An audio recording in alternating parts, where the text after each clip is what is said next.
আমি স্টিল এখনো কর্মসূচিতে যাই। আমি আমার অপারেশনের পরে এখন এটা দিতে পায়ের সমস্যা পাইছে। আচ্ছা আচ্ছা কারণ আমি বলি আচ্ছা আমি বলি ভাই আচ্ছা বলি আমি বলি আপনারা যে বলতেছেন আমি হতো না ওর তো মেডিকেল কাগজ আছে, মেডিকেলের কাগজ আছে, হ্যাঁ মেডিকেলের কাগজ আছে, স্টিল আছে, হ্যাঁ আছে মেডিকেলের কাগজ স্টিল আছে।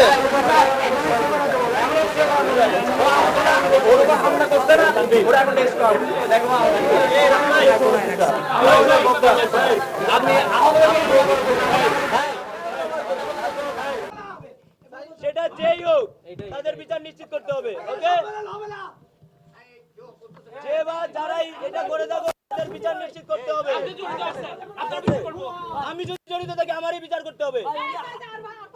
ওকে,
সহযোগিতা ছিল, কিন্তু ভিতর থেকে অনেক উস্কানি দিচ্ছিল এবং শেষ পর্যন্ত আপনারা দেখেছেন আমার বক্তব্যটা আমি সম্পূর্ণ করতে পারি নাই। তো যেটা ঘটনাটা ঘটেছে আমি কিন্তু ওখানে পরিষ্কারভাবে বলেছি এই ঘটনার সাথে যে বা যারা যুক্ত ছিল তাদের প্রত্যেককে যেন আইনের আওতায় আনা হয় এবং শাস্তি নিশ্চিত করা হয়। এতে তো কোনো সমস্যা নাই, সে যেই হোক, এখন সে ডট গ্যাং হোক, সে অন্য কোনো রাজনৈতিক দলের হোক, সেটা আমাদের দেখার বিষয় না। যারা এই হামলার সাথে জড়িত প্রত্যেককেই যেন শাস্তির আওতায় আনা হয়। আমি যতটুকু জানি, আমি যেহেতু সম্মুখ সারিতে ছিলাম, আমি এই ছেলেগুলোকে 5 তারিখের আগে দেখি নাই। আমি শুনেছি এরা 5 তারিখের আগে ছাত্রলীগের পৃষ্ঠপোষকতায় আমাদের উপর অতর্কিত হামলা করেছে। আর সেই সময় সে ডট গ্যাংয়ের সাথে সম্পৃক্ত ছিল না।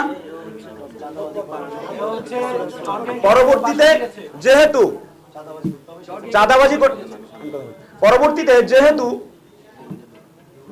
বিভিন্নভাবে বর্তমান মানুষ চাঁদাবাজি করতে চায়, যারা ছাত্রনেতা হয়ে উঠে চাঁদাবাজি করতে চায়, তাদের লোকবল প্রয়োজন হয়, তারা একটা গ্যাংকে আশ্রয় দিয়েছে এবং সেই গ্যাং এখন একটা চিরাং স্টুডেন্ট ফোরাম নামে একটা ফোরাম করেছে এবং সেটার উপদেষ্টা হচ্ছে রিজাউর রহমান।